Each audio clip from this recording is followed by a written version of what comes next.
Hey, this is Adam Motiwala with 2-minute tips. Back for a second tip here.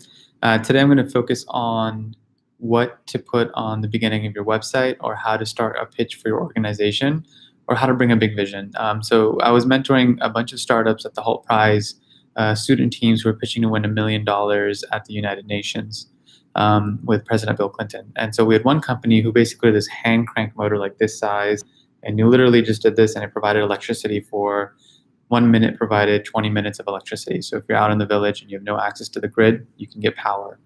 So very innovative solution from a bunch of college students from the UAE.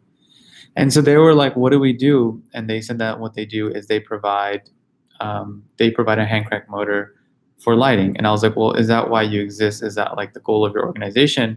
Because they were saying when they're pitching for $1 million or for a big project, that they needed a little bit bigger vision to really, move some of the judges and the investors that they were pitching to. So what I told them was to, well, we'll start with why you exist, or what are you trying to accomplish with the light?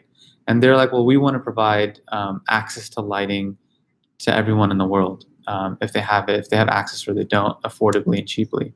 So then I was like, we'll start with that. So let's say, so instead of just saying that we provide hand crank motors for people to provide 4 minutes of electricity with 1 minute of winding, what you're doing is you're providing access to energy for those that don't have any access.